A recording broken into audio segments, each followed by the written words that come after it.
Hi everyone. My guest today is Nedko, who is a CEO and founder at Podvertise.fm. It's a podcast advertising marketplace. He's also a part of cohort 7 of Founder University, the program that we at Narada also um, are also taking part at, and he's helping brands and startups scale with podcasts and websites advertising. So, Netco, you can tell a little bit more about your story and how did you get here? I thank you, Daniel, for having me today. I've been into marketing for over 15 years with SEO outsourcing for clients back then, and then I've got more into paid advertising, B2B marketing, and in the last few years, I started my first startup, which was Brand Advertisers for websites advertising marketplace, and we've developed it, went to conferences and all working on the startup, developing initial clients and all this. But during the COVID, I was really staying at home a lot and listening to more and more podcasts about marketing, entrepreneurship, startup podcasts. And I felt that this medium is really interesting. I've seen also the opportunity that the whole market is really fragmented, and there were a lot of podcasts that were building so great content, but the monetization wasn't really matching their efforts. So yeah, I've researched more, and I figured out that if there is a simple marketplace model where the podcaster and the brand and the marketing agency can match to relevant podcasts in a few seconds, find their ad offerings, details, pricings, and everything, audience details. They can really easily make a decision where to advertise, and that will simplify the whole process. So that's how we pivoted from the previous startup into Podvertise.fm, a podcast advertising marketplace, and we've developed the platform like about 2 years. Then we've launched like September last year, and in October we started onboarding podcasts, and we've got about 400 podcasts onboarded so far with like 300 ad offers. And since we've joined in cohort 7, I've started working even more with initial with marketing agencies, with more like podcast booking agencies, and with initial paying clients. And we're learning so much more right now with real cases. It's learning so much fast pace. And yeah, we're here now. That's great. So if I go to your website, advertise.fm, and the link will be in the description, you say on the website that you have about 600,000 active podcasts. So I assume that you just got them from internet. They're not like really your clients yet. Is that correct? Yeah. We don't have direct relations with 600,000 podcasts. We've made like an aggregator on the front end, which is a platform where we have like aggregated public info from Apple, Spotify, and different RSS feeds, podcast hosting RSS feeds. And we've compiled like a detailed profile for each of the active podcasts, means the podcasts that have episode in the last 6-9 months. We are planning to update it to be even in the last 90 days, so it's even more active in the search engine. And we, as I told you, since we started onboarding podcasts, we've onboarded like 400 podcasts that we have direct relations with them, and there are even another 100, 200 more that we are talking to, exchanging ideas and all this. So I'm trying to be as more active as possible in different podcast communities, from Facebook groups, from different platforms and podcast communities, and Yeah, well, once you, for example, in our platform, when you request, the idea of the podcast profiles is that it will be easy for marketing agency or for brand, for small business to research among those active podcasts. And then once they decide where to advertise, they request it. And it's right now in the middle of agency model. We gather their details through the wizard, through an ad wizard, and we connect to the podcast and make the connection. But our end goal is to actually educate both sides to match on the marketplace, which will really simplify it, make it cheaper also because there will be no agents management fee and all this. So and also it will be much faster for both sides. So yeah, we also have a marketplace model, which is podcast ads marketplace button in the right corner of the website. And yeah, it takes like 5 to 10 minutes, something like this, for a podcast to register and to onboard his ad offer. And then the advertiser can really order very fast. Yeah. Yeah, that's an interesting model and then interesting platform. When I first went to your website, I didn't really notice that it's more for advertisers because I saw the search bar and I was like, oh, that's a cool thing because I can find a podcast to listen to as listener, which All right. is Yeah, yeah, which yeah. is interesting. It's also like a database of podcasts. That is true. That is true. But we try to create the content on the profiles themselves. On the front end, also, we don't want to push so much about advertising yet because we don't have so many onboarded podcasters. So that's why we make it really open and easy to use it. But internally on the profiles, we have more data, and we are working more on building content and data which is more relevant to marketers who can do decision making. We are really not trying to compete with the big podcast listening apps because yeah, also it makes no sense. Also, it will confuse the purpose of the platform. So yeah, we're building more content on each profile that is more relevant to promotion, advertising, sponsorship, and all this on it. And yeah, we're working on right now researching how to how to build transcriptions at scale for as many episodes as possible, and how to extract the relevant advertisers from there, even advertising text and all this. And this way we'll be able to upload more info on the profiles which is more relevant to exactly advertising, brands, and all this related Yeah, info. that makes sense. So you guys are focusing on the specific problem you're solving in this podcast industry. Yeah, we are strongly focused on podcast monetization. Of course, there are various ways to do that. One way is with advertising. There is also a way with affiliate monetization, which is actually the best way. I think is like David said in our previous Monday election, that it's better to do some kind of retainer plus commission, because this way the podcaster will be sure to have minimum revenues, and also will how to say make a better content because he will also earn commission. And the brand awareness and the brand authority is built over time, like it's a compound effect. So it's better to do long-term partnerships between brands and podcasts. At least that's what I see so far. Mm-hmm. Yeah, yeah, that makes sense. Yeah. I'm wondering, from what you said, the way you aggregate the data is mostly from Spotify, Apple Podcasts, like RSS. But for now, this podcast is available only on YouTube, and I was thinking about pushing it to other platforms, which makes sense because more people would probably Yeah. discover it.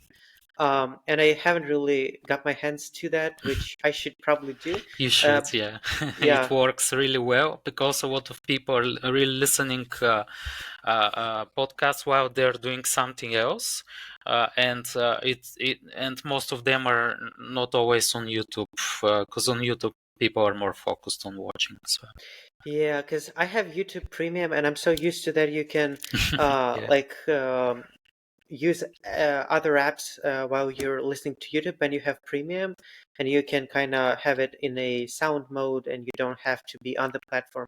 So it's a good Yeah, point yeah. because if people don't have premium, they have to stay on the platform, which Yeah, is which for is example, that is great. But for example, Spotify with the Joe Rogan deal, as you know, probably is like last year it was closed only for Spotify listening through Spotify listening. Now it's really opened to because they figure out and seen that it makes no sense to really uh, close the content behind one platform, and now it brings really much more value. They shared it everywhere. Now it's on Apple, on YouTube, and it's yeah.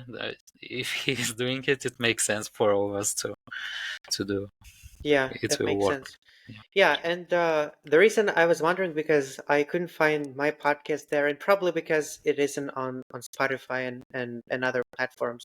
So I have to start uploading it there to to get to the platform, I guess. yeah. Spotify is more kind of closed for Google searches, but Apple is more open. So it really depends on where you are. But yeah, I think most hostings are really easy to integrate it with those with any platform really through the RSS feed. Yeah, yeah, that's interesting. And I think on Spotify you have also video in the podcast. I Is think it so. Yeah. does it also work in Apple and other platforms? Well, Apple, I don't think there is video in Apple. Uh, I I don't think so. Yeah. Unless Yeah. I'm wrong, you have to check, double check on Yeah. that. I also used to use Google Podcasts platform, Yeah, which I but I think heard they're they're closing them. closing it. I Yeah, think they're merging it with YouTube Music, I think. I think they figure out that it makes more sense for them to not fighting on to be another hosting provider, to be another listening app. Instead, it's better to be the main platform for the videos with YouTube. So every podcaster that I'm going to appearance nowadays, it's they have YouTube anyway. So for them, it's probably more scalable. Yeah, makes sense. Yeah, So back to your yeah. company. So how many founders do you have in a team? What's team looking like now? Yeah. Um, So we are two co-founders. I'm CEO, more into marketing, into the startups world, and more into that direction. And the CTO, Konstantin Pechev, he's developing. The platform is in Next.js, Vue.js, and Strapi. Yeah, and yeah, he also have a lot of experience in like over 10 or more years into developing in different e-commerce platforms and all this, and some applications, and now this platform. And there is a third a friend who is also involved, helping us with UX, UI. He's also into marketing. And pretty much we're 2.5 men right now because one is more freelancing. Yeah. yeah. Yeah, and the your partner is the same guy who helped build your previous startup, or it No, was no, another? it's not the same person. He helped me at the end to fix the old project, and that's how we slowly started working together. And we also worked on a few different smaller clients and projects together, projects. And then one day I came to him and said, like, look, I've made this profile pivoting from the previous project into, because I was into like some kind of week hackathon or so, and then I figure out I'll do the profile from the previous project to build it way more into a podcast profile. And I showed him that, and he was really interested. And from there, we started to working on that. Yeah, interesting. Yeah. Let's get back to it a little bit later. I'm wondering, since you have this massive experience in marketing and SEO, could you share some maybe insights or just things that people don't understand about this field, and you obviously have it with so many years of working with it. Because Sure. I'm not a marketer. I'm more on the technical side. I have this technical background, even though I am doing everything in our startup with my It's like this, co-founder. yeah. Yeah, but still, it's very interesting to learn about this marketing industry from the person who has spent time in it. Yeah, yeah. So it's very interesting how I'm thinking about profiles since maybe 2010. I was thinking about Bulgarian projects for businesses to make something like in the middle of profiles and marketplace, but it was probably too early. I was still having not enough experience, and over time, that's how I started the previous project. And all those projects that I'm developing are really around SEO because those profiles, when somebody is searching for advertise on uh, X podcast, will eventually find us over time. So it's really my background. I'm implementing it into that. Also, I've been into advertising. I was co-founder in a really small PPC ad network, but it was paying the bills, but they were really limited scalability, or how to say, a limited growth, because it was yet another PPC ad network.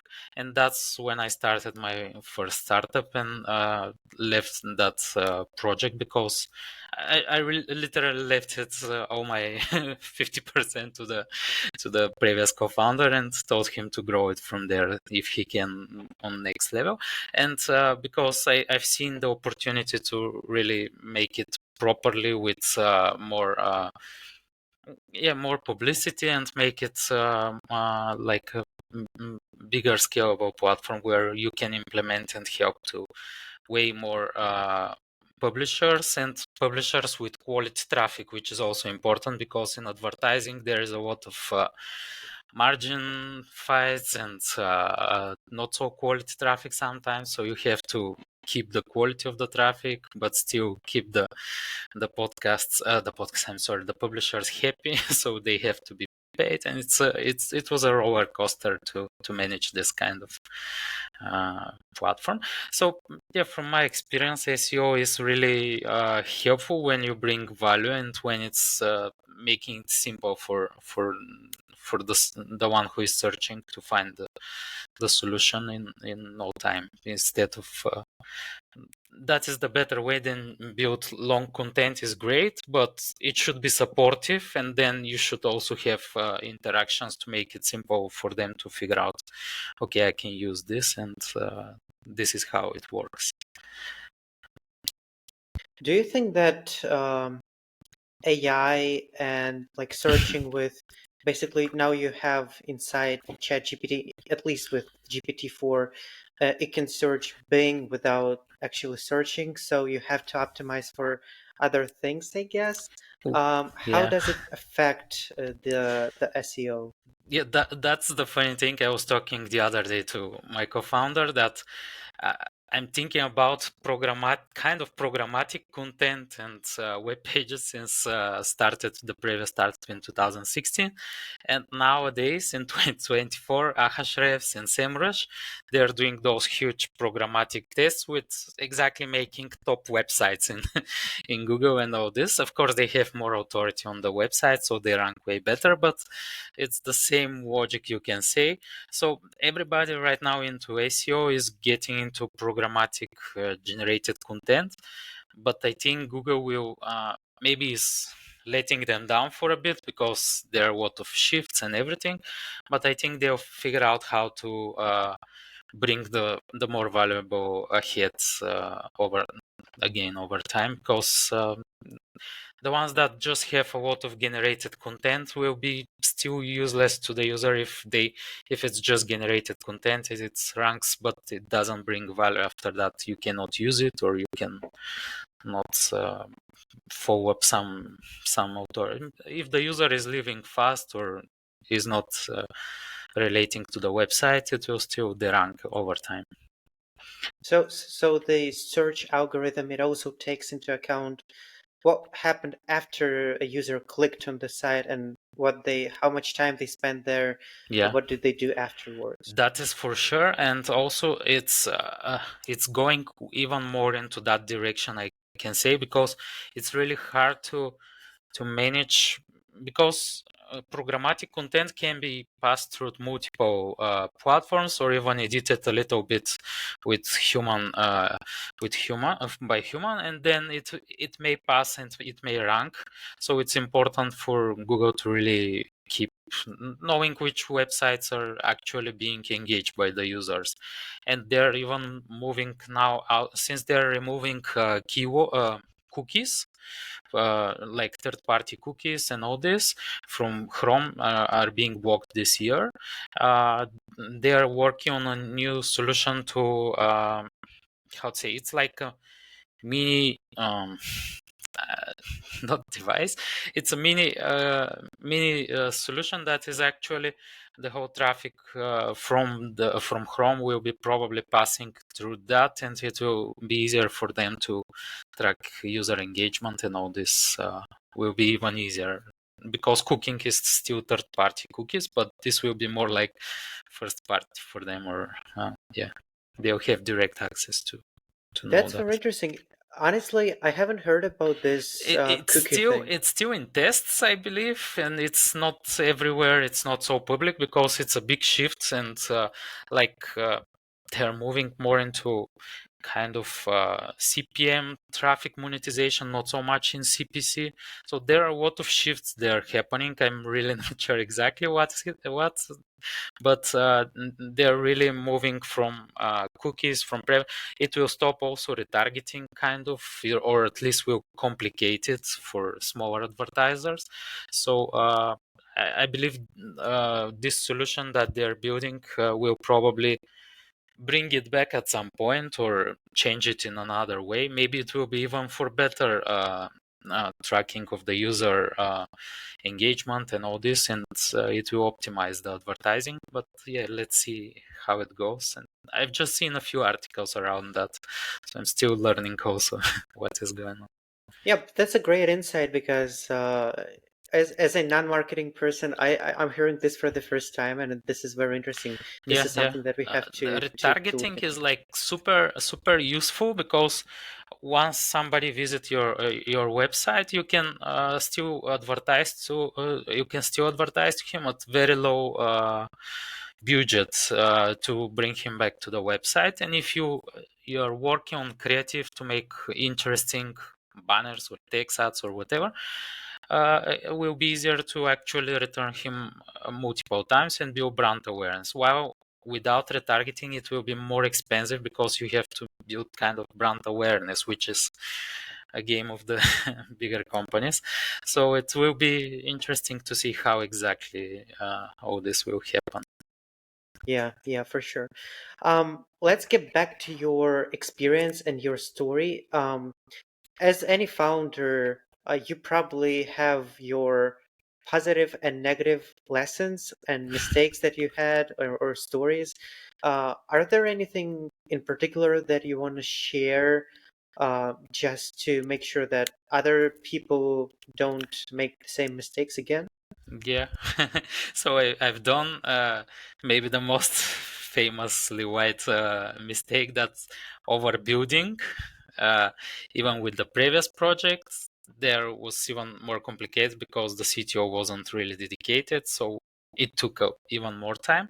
But I was depending more on the platform than working on gathering clients, and working uh, testing out, talking to people enough.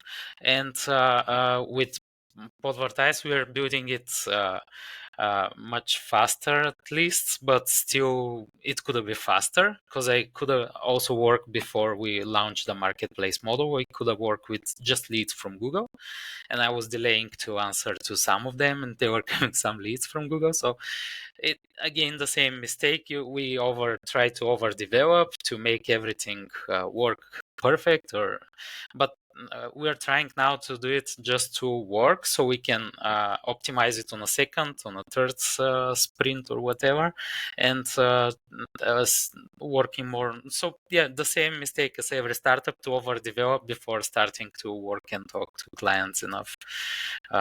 Even everybody was supporting, startups were happy that they can list their ad offers and all this. I wasn't talking enough to advertisers, which then it seemed to be much easier, and they didn't need the whole platform to be perfectly working. They just needed somebody to help them to understand where and how to work with podcasts. So we could really simplify everything with even with forms maybe at first. So that was my biggest mistake, I believe. Yeah, that's very nice that you share it, because as you said, it's one of the most common mistakes. I It think is, yeah. mostly everyone does that at first. I even heard it for like a super big company is have overdeveloped, overinvested, and then figure out that it makes no sense to use it, and so it happens on every level, I suppose. Yeah, and you don't want to do that if you're bootstrapping and you have Yeah, a limited amount of money to do that, right? absolutely, yeah, absolutely, it's true. Yeah. And also, I'm not sure if you want to touch that, but you mentioned that you had a little bit, or maybe not a little bit, but a conflict with your previous co-founder. Do you want to share that experience? Because, like, I've heard maybe half of the founders that came to the show, they've shared some kind of a negative experience with their business partners or Mhm. co-founders. Well, it wasn't exactly negative. It's just he was a friend for forever. We lived in the same block of flats. But since we moved to Sofia, we're from another city, Varna, and we moved to Sofia. And he has full-time job, so it's normal. Of course, I understand that, and that's okay. But I was delaying, not delaying, but let's say I was covering the the front to figure out everything, and I was expecting him to deliver a bit faster, and it took him many months, like 7 and 8 months. And then he when I said, okay, just anyways, let's close it, or maybe he could have delivered it in 7 days. So it wasn't really a partnership, perfectly partnership. So then I really left with some platform, but without dedicated founder who could really help me. So it was probably my mistake to qualify the things and figure out, like, can you deliver at least 10 hours per week or something like this to know what exactly is on the table for everyone. And so it was both of us mistake, I believe. And I can see it from my current CTO partner. It's so much different. Like, whatever we talk, he's starting working before I even finish my concept in my head while chatting or whatever. So it's much different. The attitude is really important. I've had work with some people with more complicated, not negative, but you can say slowing down the processes or too overcomplicating at some points attitude, which really it's better to focus on delivering and getting things done, even not perfect. So yeah. So how do you think people should avoid this mistake of not Yeah, finding the right founder, or building this yeah. what do you Maybe call it, this may, relationship that doesn't work? yeah, maybe they have to figure out some kind of time frames, really, because if you put time frame, let's say both sides say, okay, in 3 months we'll deliver that, and then during those 3 months you still have some kind of uh, I don't know, interactions and all this.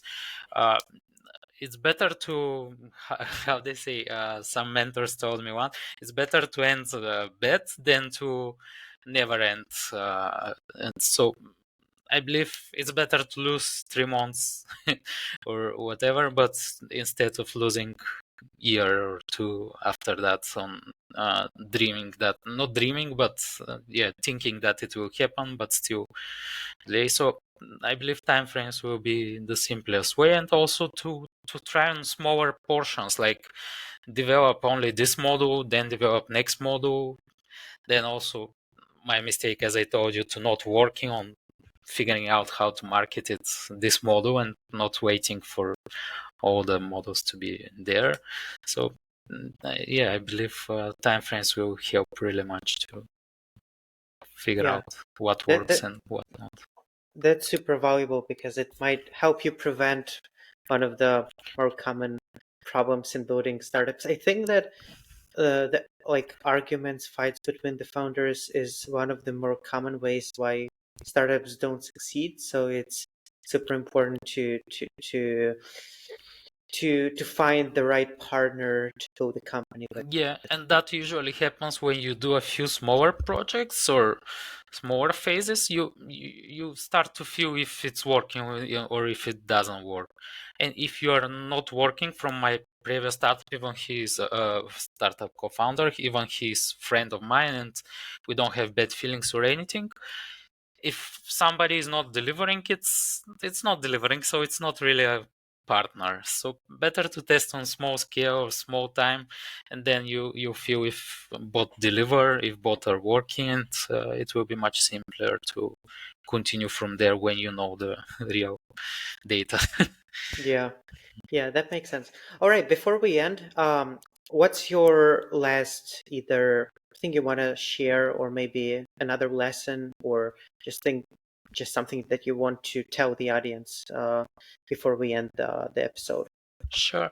So I think those kind of startup accelerators like we are doing right now, and even startup communities, if it's not so it's not so easy to always get accepted in accelerators, but even being part of startup communities, if you're proactive and really trying and figuring out, uh, like asking, talking to people, and helping also, so they actually turn to you after that, is probably the easiest way to do things faster and to talk to a client.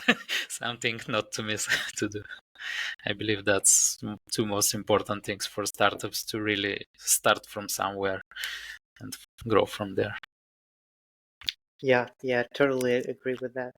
All right, man. Thanks. Thanks for coming. Thanks for sharing your insights, your story. That was awesome. Thank you Thanks very again. much, Danny. Thank you.